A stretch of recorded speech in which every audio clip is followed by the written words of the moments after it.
Então, irmãos,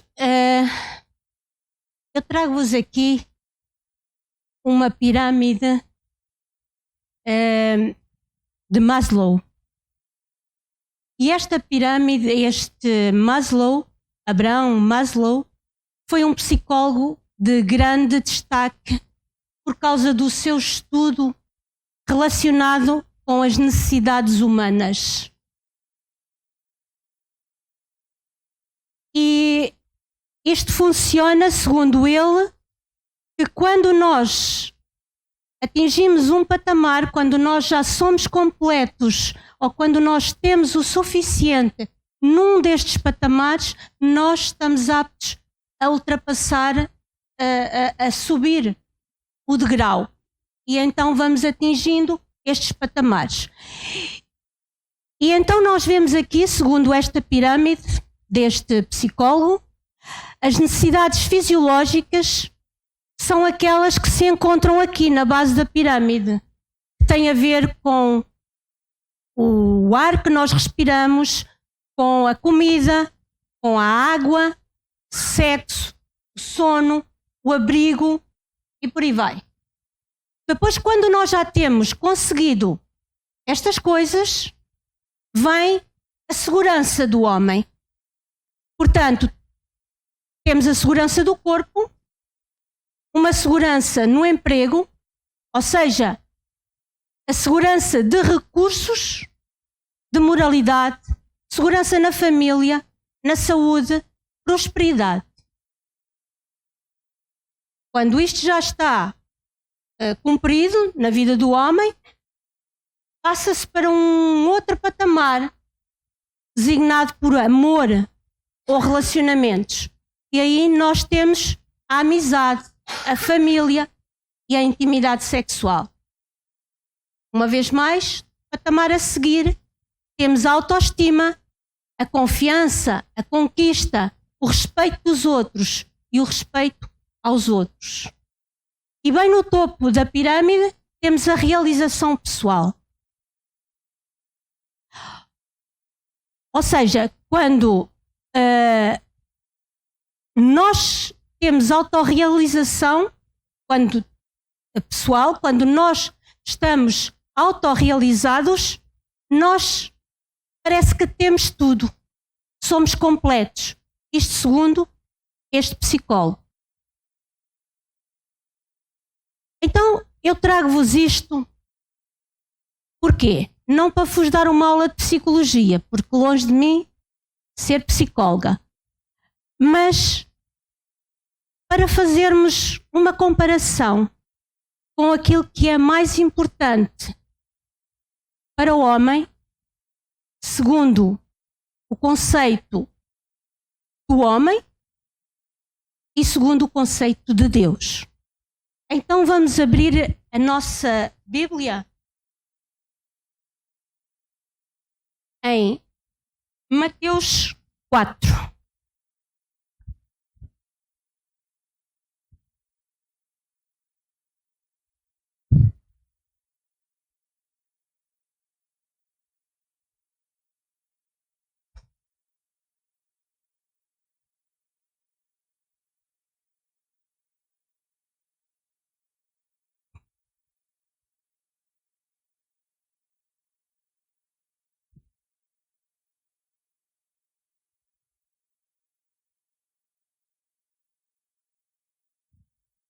E diz assim a palavra: Então Jesus foi levado pelo Espírito ao deserto para ser tentado pelo diabo. Depois de jejuar 40 dias e 40 noites, teve fome. O tentador aproximou-se dele e disse: Se és o Filho de Deus, manda que estas pedras se transformem em pães. E Jesus respondeu: Está escrito, nem só de pão viverá o homem, mas de toda a palavra que procede da boca de Deus. Então o diabo o levou à cidade santa, colocou-o na parte mais alta do templo e lhe disse: Se és o Filho de Deus, joga-te daqui para baixo, pois está escrito: Ele dará ordens aos seus anjos a seu respeito, e com as mãos eles o segurarão para que você não tropece em alguma pedra. Jesus lhe respondeu: Também está escrito: não ponhas à prova o Senhor, o seu Deus. Depois o diabo levou a um monte muito alto e mostrou-lhe todos os reinos do mundo e o seu esplendor, e lhe disse: tudo isto te darei, se prostrado me adorares. Então Jesus lhe disse: retira-te, Satanás, pois está escrito: adora o Senhor teu Deus, e só a Ele prestes culto. Então o que é que nós vemos aqui, comparado com aquela pirâmide de Maslow que eu mostrei? É que Satanás vem nos tentar exatamente naquilo que o homem acha que é importante. E hoje eu venho-vos falar desta passagem de Mateus 4, a tentação de Jesus, que é uma passagem tão conhecida de todos nós. Mas é bom nós, por vezes, voltarmos de vez em quando a ver aquilo que nós já sabemos de cor. E nesta passagem, nós percebemos que Jesus foi levado ao deserto por quem? Pelo Espírito de Deus, não foi pelo diabo, foi pelo Espírito. E foi levado para quê? Para ser tentado. Ele foi levado, não foi para jejuar, pois não?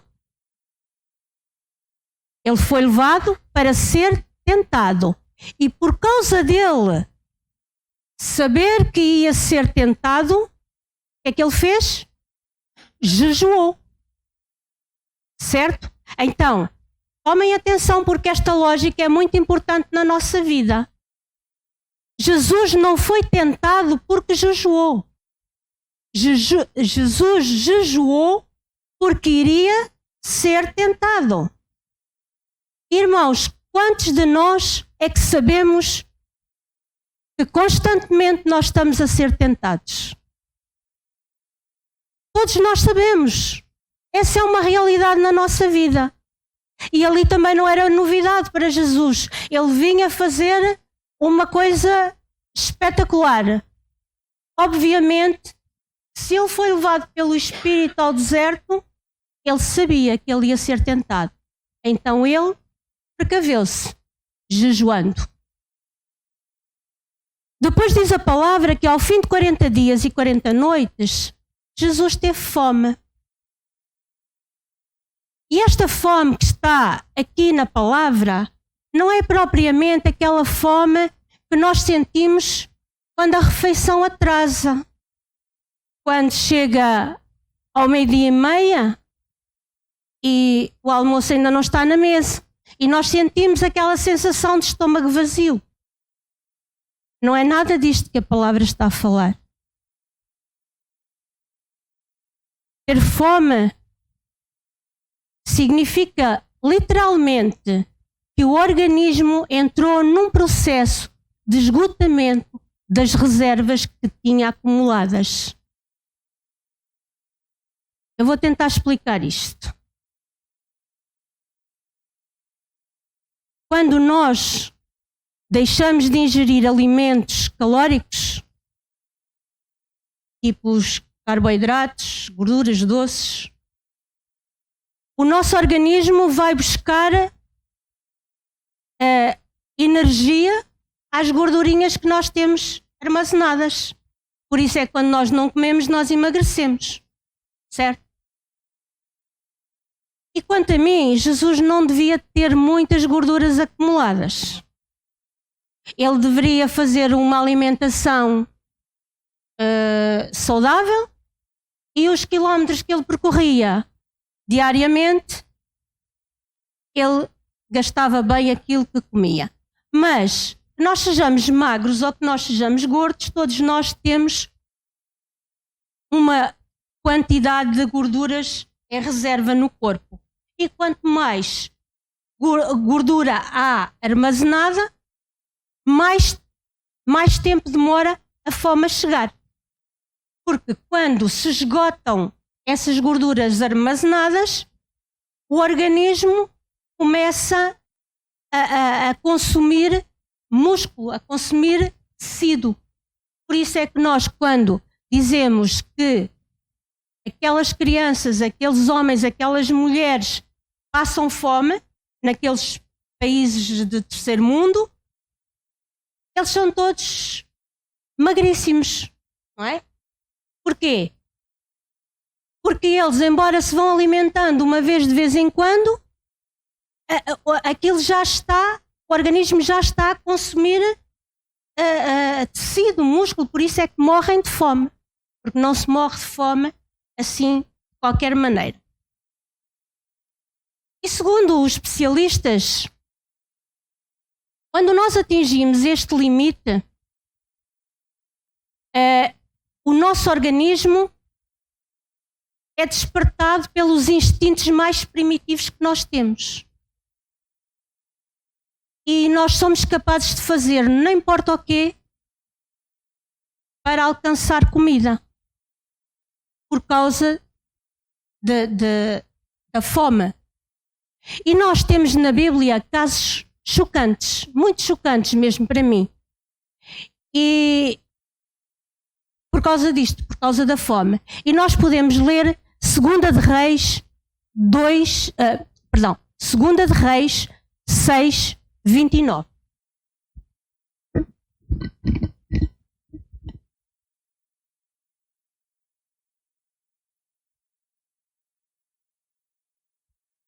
E diz assim: pusemos, pois, o meu filho e o comeremos, mas dizendo-lhe eu ao outro dia: dá cá o teu filho para que o comamos. Escondeu o seu filho. E sucedeu que, ouvindo o rei as palavras desta mulher, rasgou as suas vestes e ia passando pelo muro, e o povo viu que o rei trazia cilício por dentro sobre a sua carne. O que eu queria mostrar aqui é que haviam 2 mulheres que estavam a passar fome. E um dia elas decidiram comer o filho de uma e no dia seguinte comer o filho da outra. Ou seja, isto é loucura, isto é chocante. Mas isto acontece porquê? Porque as pessoas com fome, os seus instintos primitivos, eles são despertos. E isto não é só aqui em 2 de Reis, mas nós podemos ver este género de coisas em Deuteronômio 28, em Lamentações 4:10, em Levítico 26:29 e outros ainda. Nós temos também um caso muito conhecido, que é o caso de Esaú, que também cometeu uma loucura por causa da fome. Ele abdicou da sua progenitura por causa de uma refeição. A Bíblia diz que Esaú foi caçar e quando chegou vinha com fome. Então o seu irmão Jacó, ele estava ali a cozinhar lentilhas e parece que aquele guisado estava a cheirar tão bem, que Esaú não resistiu e trocou as bênçãos de Deus por uma refeição. Irmãos, nós não sabemos há quanto tempo estas pessoas estavam sem comer. Não sabemos quais eram os seus limites. Mas o que isto nos dá a entender é que os momentos da fome, nestes momentos em que a pessoa já está ali com fome, os padrões dos valores, eles desaparecem. E as pessoas ficam dispostas a fazer qualquer coisa para satisfazer os seus desejos e as suas necessidades. Por isso é que no meio do desespero, tanta gente mata, rouba, faz sei lá quantos disparates. Passa por cima de quem quer que seja e do que quer que seja para alcançar meios para suprir as suas necessidades básicas humanas, as necessidades naturais, aquelas necessidades que estavam ali na pirâmide de Maslow. E voltando ao nosso texto, vemos que é nestes momentos tão sensíveis que Satanás vai tentar Jesus e dizer-lhe: estás com fome? olha, se és realmente o Filho de Deus, transforma estas pedras em pães. E aqui o objetivo, o foco de Satanás, não era que Jesus se alimentasse. Afinal, ele já tinha acabado de jejuar 40 dias e 40 noites. O foco de Satanás era fazer com que Jesus usasse aquilo que Jesus não queria usar aqui na terra, que era o seu poder divino. E nós vemos isso em Filipenses 2, do versículo 6 ao versículo 8.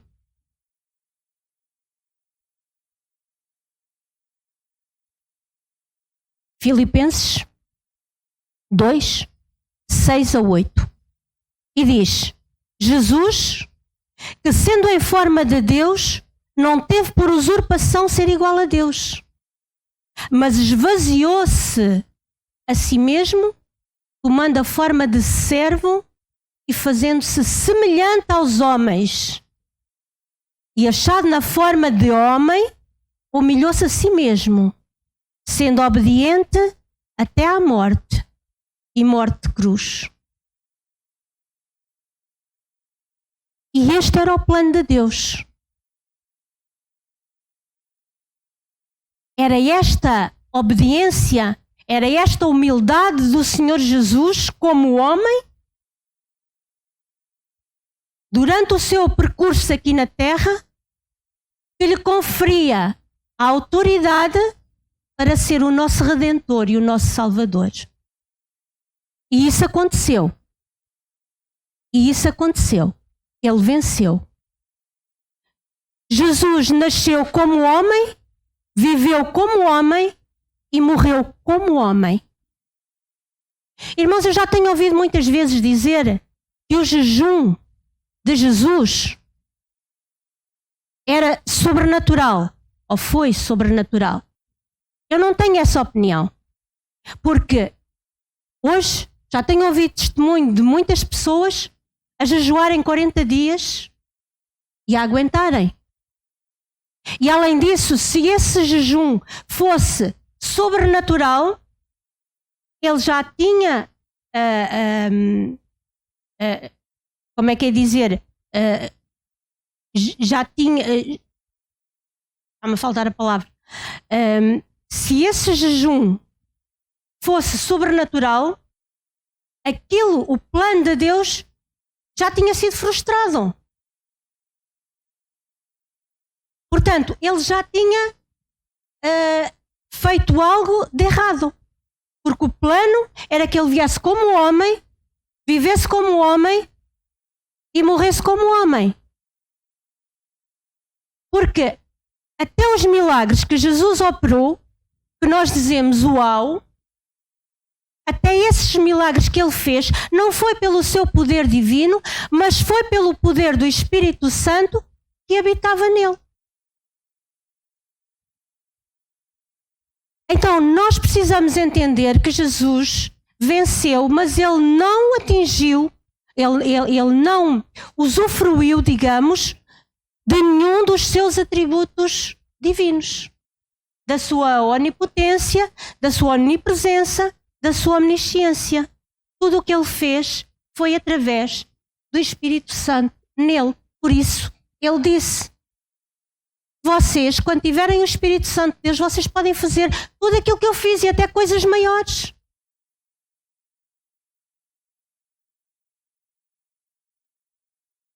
Então Satanás diz-lhe: se tu és o Filho de Deus, usa do teu poder divino para transformar estas pedras em pães. Mas Jesus se posiciona e responde: nem só de pão viverá o homem, mas de toda a palavra que sai da boca de Deus. E porquê é que Satanás queria destruir Jesus? Porque ele queria fazer com Jesus aquilo que fez com Adão. O primeiro homem que foi criado à imagem e semelhança de Deus, que foi criado um exemplar, um modelo, para que através dele toda a humanidade se reproduzisse segundo aquela espécie, à imagem e semelhança de Deus. O problema é que Adão, antes de se reproduzir, ele pecou. Então, toda a sua descendência nasceu em pecado. E Cristo, ele não veio apenas para perdoar os nossos pecados. Cristo veio para substituir Adão. O primeiro Adão. Jesus veio para ser um novo modelo, um novo exemplar, para formar uma nova linhagem que manifesta a imagem e a glória do nosso Senhor Jesus, do nosso Deus, tal como era o plano original. Então, qualquer pequena falha de Jesus e o plano era novamente frustrado, era novamente destruído. Romanos 5,12 diz que, da mesma forma como o pecado entrou no mundo por um homem, este homem era Adão, e pelo pecado a morte, assim também a morte veio a todos os homens, porque todos pecaram. Depois, 1 aos Coríntios, fala-nos de Cristo como o segundo Adão ou o último Adão. Porquê o segundo? Porque o primeiro foi Adão e o último, porque não vai vir mais nenhum, é Jesus. Então, 1 aos Coríntios 15, do versículo 45 ao 47, diz assim: o primeiro homem, Adão, tornou-se um ser vivente. O último Adão, Jesus, espírito vivificante. Não foi o espiritual que veio antes, mas o natural. E depois dele, o espiritual. O primeiro homem, Adão, era do pó da terra. O segundo homem, Jesus, é do céu. E Satanás sabia tudo isto. Porque Satanás, ele conhece muito bem as Escrituras. Ele conhece muito bem as obras e os propósitos de Jesus. Porque tudo isso já tinha sido profetizado antes. Então Jesus era um alvo a abater. Mas glória a Deus porque ele triunfou. Jesus venceu o pecado, Jesus venceu o mundo, Jesus venceu a morte, Jesus venceu Satanás e todos os seus aliados. E nós podemos nos alegrar com isso porque por ele e com ele nós também vencemos, nós também triunfamos. Nós somos mais que vencedores por Cristo Jesus. Amém? Então, voltando à resposta de Jesus lá no nosso texto, diz que o homem não poderá viver só de pão. Reparem que viver só de pão. Então, nesta resposta está implícito que tanto Jesus como qualquer um de nós precisa de pão para viver. Certo? E pão na Bíblia não significa apenas aquele alimento feito do trigo ou de qualquer outro centeio. Pão na Bíblia conota a ideia de alimento, de sustento, de necessidade fisiológica para a nossa subsistência natural, como dizia lá na pirâmide, na base da pirâmide de Maslow. Isso é o pão. Pão natural. E apesar de ser lícito, porque nós precisamos de pão, o Senhor Jesus diz não pode ser só pão. Só pão não é suficiente. Porque nós precisamos de mais. Precisamos de mais porquê? Porque nós não somos só carne. Nós somos um espírito que tem uma alma e que habita num corpo. Então o que é mais importante? É a casa, que é o corpo, ou o espírito, que somos nós? O espírito que somos nós é bem mais importante do que a casa onde nós habitamos. No entanto, a casa tem que ser mantida.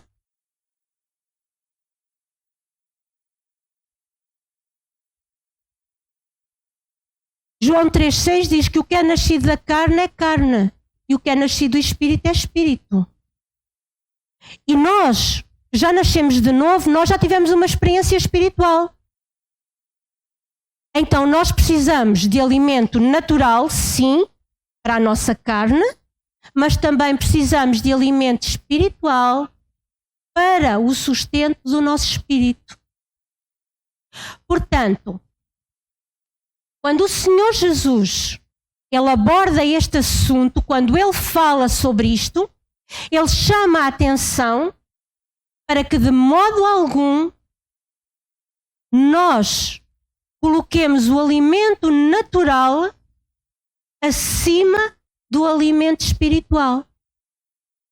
De modo algum, o alimento natural pode sobrepor o alimento espiritual.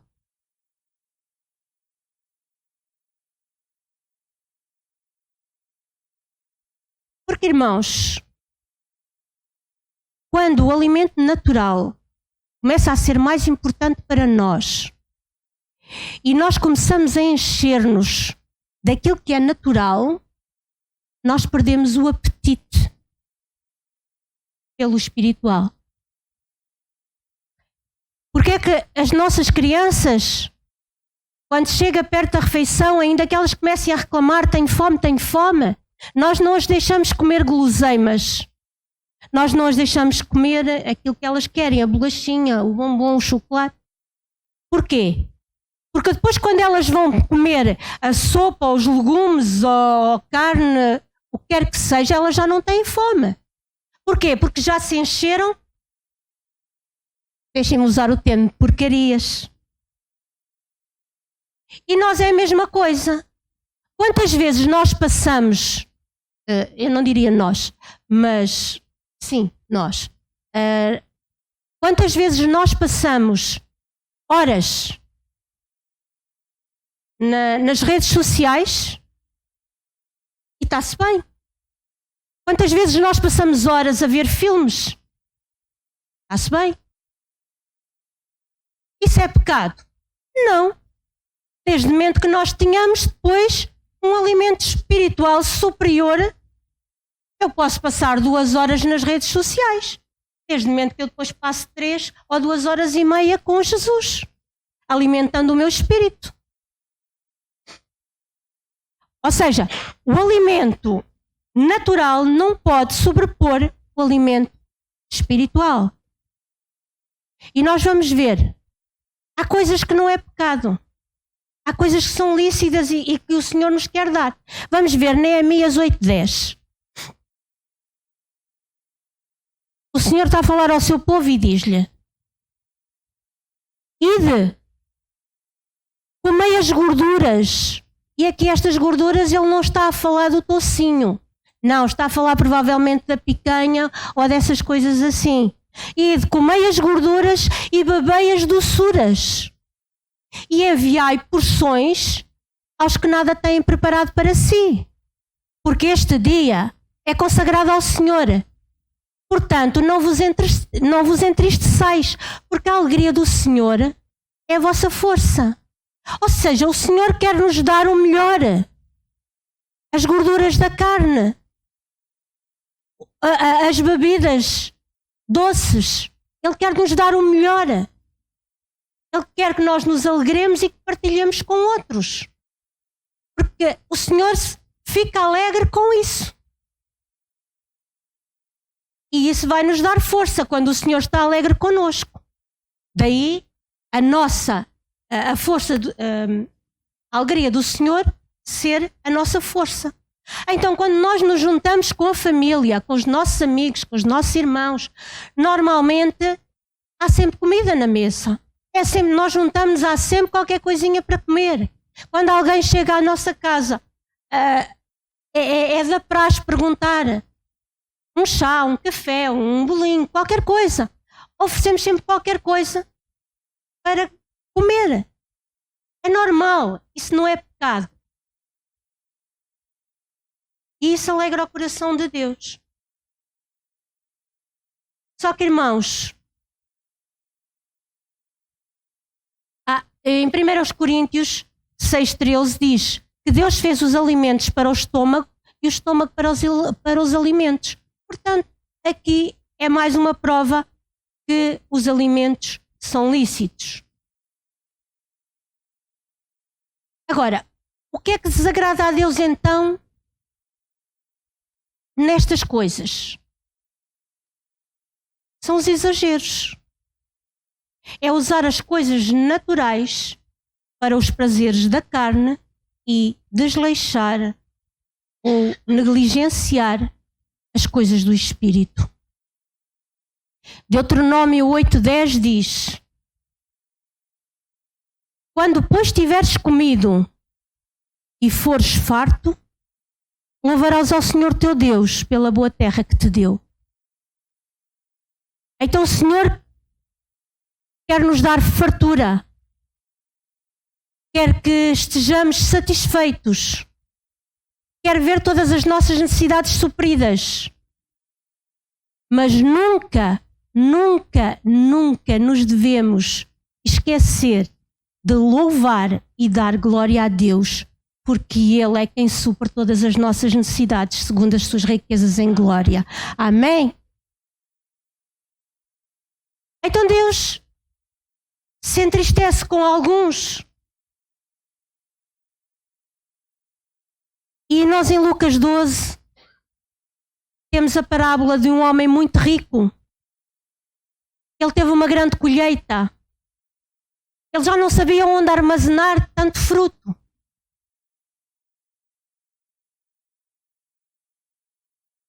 E então ele começa a pensar e ele diz: eu vou derrubar os meus celeiros e edificar outros maiores para guardar tudo aquilo que tenho dos meus bens. Depois direi à minha alma: alma, tu tens em depósito muitos bens para muitos anos. Então descansa, come, bebe e folga. Mas Deus diz-lhe: louco, esta noite te pedirão a tua alma e o que é que tens, aquilo que tens preparado para quem será? É claro que a atitude deste homem não agradou a Deus. Porquê? Porque ele apenas se preocupou com a sua carne, com aquilo que é físico, com aquilo que é natural, com aquilo que é material. Mas no dia em que o Senhor nos chamar, nada do que é carnal interessa, irmãos. Ainda que sejam boas obras ou grandes feitos, se não for para a glória do Senhor, nada serve. Temos ainda um outro exemplo que não agradou a Deus. E este exemplo está em Marcos 10, 21 a 30, que diz que um jovem rico foi ter com Jesus. E quando encontrou Jesus, prostra-se a seus pés e diz: mestre, bom mestre, o que é que eu hei de fazer para herdar a vida eterna? E depois Jesus ali lhe cita os mandamentos que ele deveria obedecer. E ele diz: mas isso eu tenho feito a vida toda. Eu nunca desobedeci a coisíssima nenhuma. Então Jesus, com amor, e este com amor deve ser retido, diz-lhe aquilo que ele não gostou de ouvir. E diz-lhe: olha, vai, vende tudo o que tens, dá aos pobres e depois segue-me.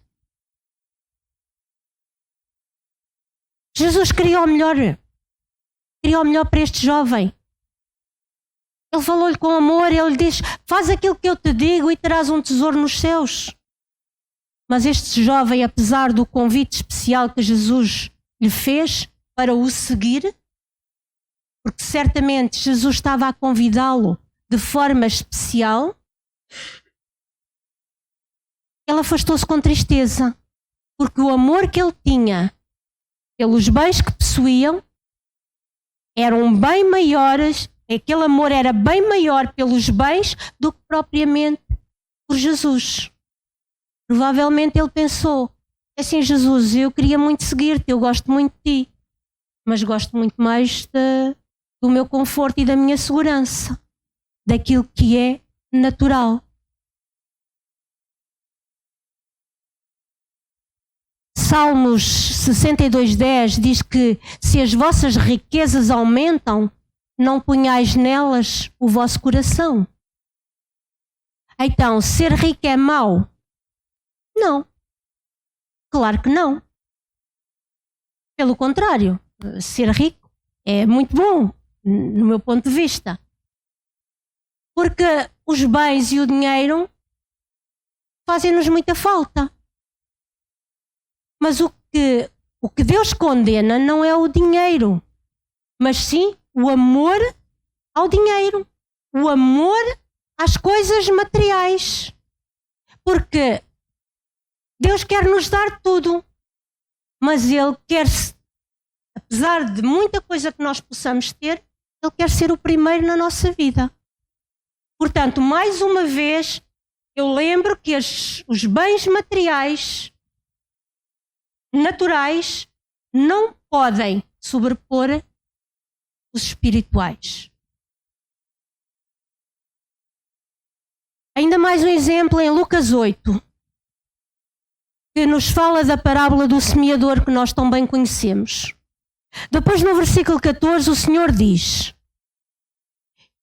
E a semente que caiu entre espinhos, porque a semente era a palavra de Deus, todos nós conhecemos isso, creio eu.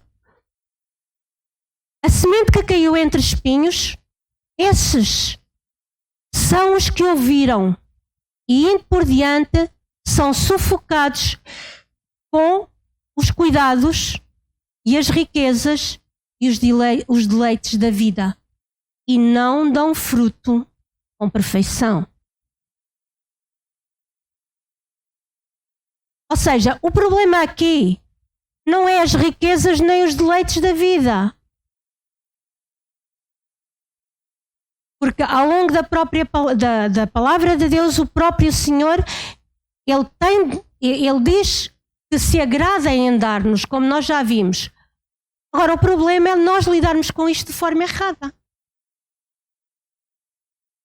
Aqui nesta parábola, a palavra cai, mas depois as preocupações, as riquezas e os prazeres da vida impedem-nos de guardar no nosso coração aquela palavra, aquela semente que foi lançada entre os espinhos. E isto leva-nos ao afastamento de Deus. Isto leva-nos a fazer com que nós não demos fruto com perfeição. Por isso é que estas coisas são condenadas pelo Senhor.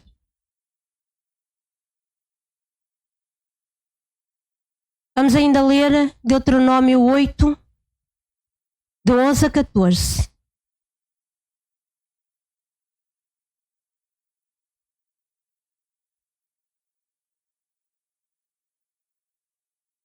E diz o Senhor: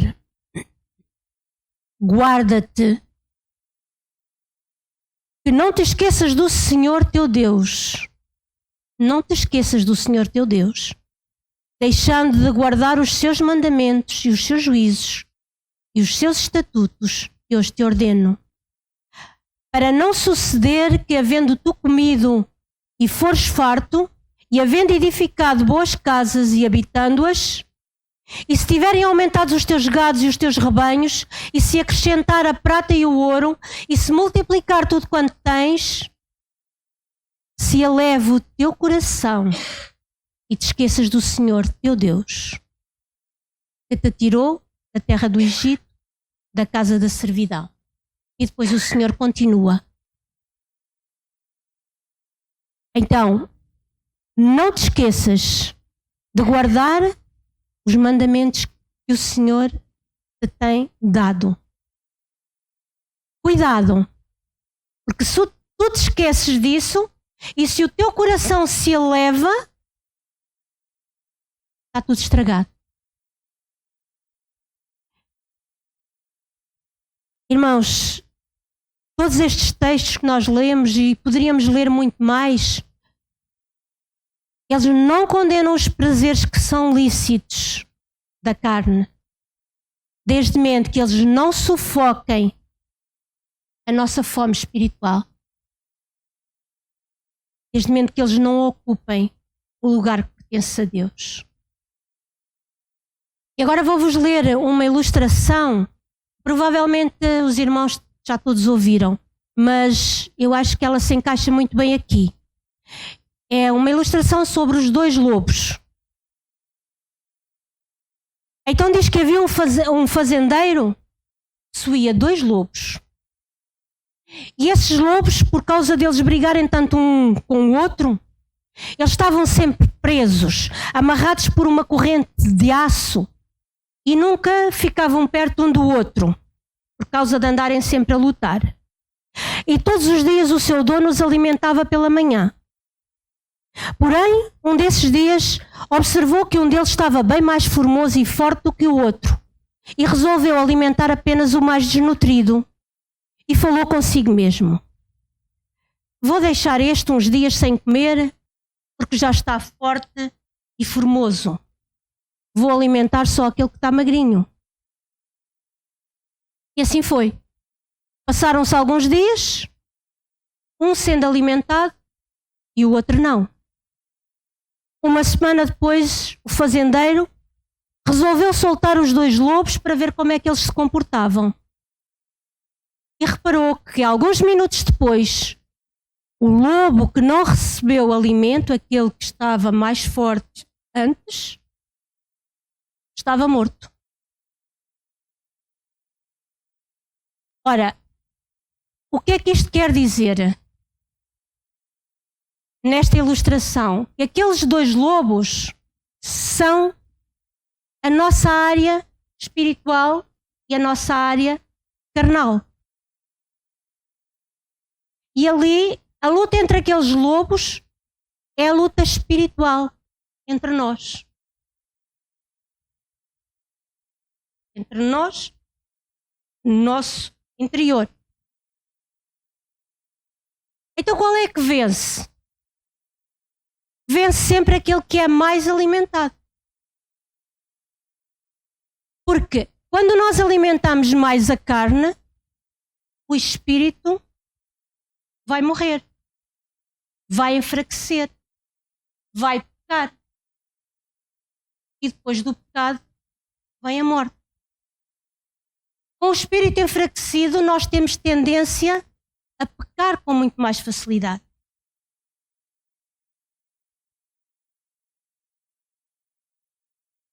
E então, com isto, o que é que eu quero dizer? É que nós somos limitados. Mas quando nós nos deixamos conduzir pelo natural, nós somos levados à decadência espiritual. E quando nós alimentamos o nosso espírito, nós chegamos para mais perto de Deus. E para isso, nós precisamos fazer como Jesus fez. Precisamos, por algum tempo, muito ou pouco, depende de cada um, interromper as coisas, algumas coisas naturais, para darmos lugar às espirituais. Jesus sabia que ele ia ser tentado. Então, ele mortificou a sua carne para vivificar o seu espírito. Com quê? Com jejum. E oração, certamente. Porque, irmãos, ou nós, por nossa iniciativa, interrompemos essas coisas, dizemos não, chega de redes sociais, não, chega de novelas, não, chega de passar os dias na conversa com a vizinha ou com a amiga, porque eu quero dar agora tempo para o meu Deus. Ou nós realmente fazemos isso por iniciativa própria, abdicamos dos nossos deleites, dos nossos prazeres naturais para dar lugar às coisas de Deus, ou o próprio Deus é muito provável que venha e nos tire aquilo que tanto nos faz prazer e que nos impede de nos chegar a eles. Muitas pessoas poderiam dar este testemunho e nós vemos muitos casos na Bíblia que isto aconteceu. Se este é o meu ídolo, Deus tira para que o meu ídolo continue a ser sempre o único Senhor e Salvador das nossas vidas. Se o meu ídolo é o meu carro, o Senhor põe-me a andar a pé.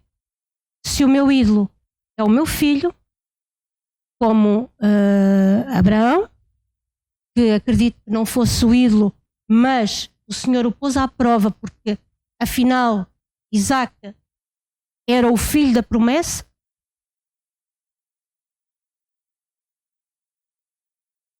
Ou nós nos damos de nós próprios, ou o Senhor nos tira. E o que é que nós podemos fazer? A Bíblia diz-nos quando orares, mas também nos diz quando jejuares. Isto quer dizer que orar deve ser uma constante na vida do crente, orai sem cessar, mas também jejuar deverá ser feito periodicamente. E às vezes podemos arranjar desculpas e dizer: mas eu não posso, eu tenho diabetes, eu tenho comprimidos para tomar, eu tenho isto, eu tenho aquilo. Irmãos, não necessitamos de fazer o jejum que Jesus fez. Não precisamos estar 40 dias sem comer. Nós podemos estar meio-dia, nós podemos estar um dia, nós podemos estar 2, 3, 4. Nós podemos fazer o jejum de Daniel, abdicar-nos apenas das coisas deliciosas, tirar os chocolates, os bombons, as bolachas, os sumos, a Coca-Cola, essas coisas todas. Podemos dizer: mas afinal o que me tira o meu tempo para estar com Deus é o Facebook, é o Instagram. Corte isso, irmão.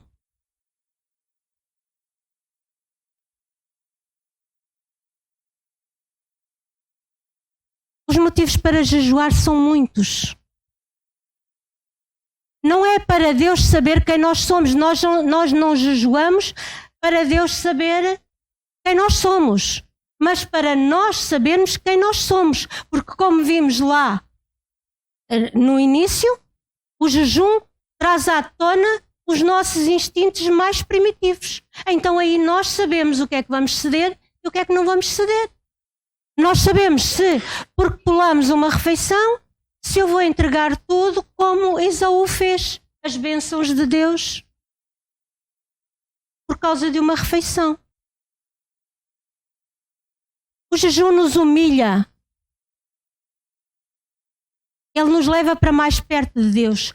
Mas jejum também não é uma moeda de troca. Nós não dizemos: Deus, eu vou jejuar e no fim de jejum quero isto ou quero aquilo. Não é assim.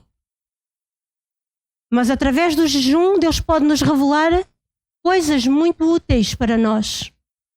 Através do jejum nós podemos vencer muitas batalhas espirituais. O jejum também é, e está contemplado na Bíblia, como uma forma de arrependimento e de tristeza, que nós vamos ao nosso Deus dizer: Deus, estou arrependida, eu errei. Então aqui estou eu para me humilhar perante ti e te pedir perdão. O jejum leva-nos a confiar mais no Senhor e menos em nós. Leva-nos a confiar mais no Senhor e menos nas nossas forças, menos nas nossas habilidades. Amém? E eu vou terminar só com umas palavras de Paulo, em Filipenses 3, 4 a 8, em que Paulo, ele podia se orgulhar de quem ele tinha sido, mas não foi isso que ele fez. E ele diz: ainda que também podia confiar na carne. Reparem, ainda que também podia confiar em quem? Na carne. E se algum outro cuida que pode confiar na carne, ainda mais eu. E depois ele começa a dizer: o que é que foi? Circuncidado ao 8º dia, da linhagem de Israel, da tribo de Benjamim, hebreu de hebreus, segundo a lei, foi fariseu. Segundo o zelo, perseguidor da igreja. Segundo a justiça que há na lei, irrepreensível. Mas o que para mim era ganho, reputei-o perda por Cristo. E na verdade tenho também por perda todas as coisas, pela excelência do conhecimento de Cristo Jesus, meu Senhor, pelo qual sofri a perda de todas estas coisas e as considero como esterco, para que possa ganhar a Cristo. À primeira vista, e eu estou mesmo a terminar, à primeira vista parece que Paulo se está a gabar das suas realizações. Mas na verdade o que ele está a fazer é o oposto, quando ele mostra que as suas conquistas humanas, por mais surpreendentes que elas fossem, não podia levar ninguém à salvação.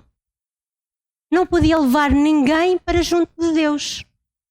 E Paulo tinha credenciais impressionantes, como ele citou: a sua origem, a sua nacionalidade, a sua formação familiar e religiosa, enfim. No entanto, a sua fé estava em Cristo. A sua fé não estava baseada em nada daquilo que era natural, em nada daquilo que ele havia feito, mas tudo na graça de Deus. E o que Paulo está a querer dizer é que ele não encontrou um valor tão grande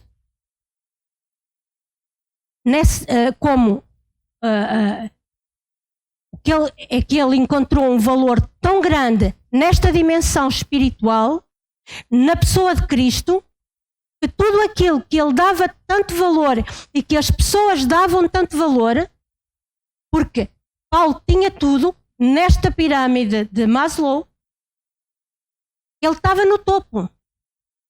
Então ele tinha tudo, mas ele considera tudo isso como lixo, comparado com a percepção espiritual que ele tinha alcançado com Cristo Jesus. E então, irmãos, quando nós conseguirmos alcançar este patamar, certamente nós também vamos desvalorizar as coisas terrenas, as coisas naturais e perder o apetite por elas, para nos deliciarmos com as coisas celestiais. Amém? Então, vamos... Espero, fui um bocadinho longa, peço desculpa, e vamos terminar com oração. Vamos ficar de pé.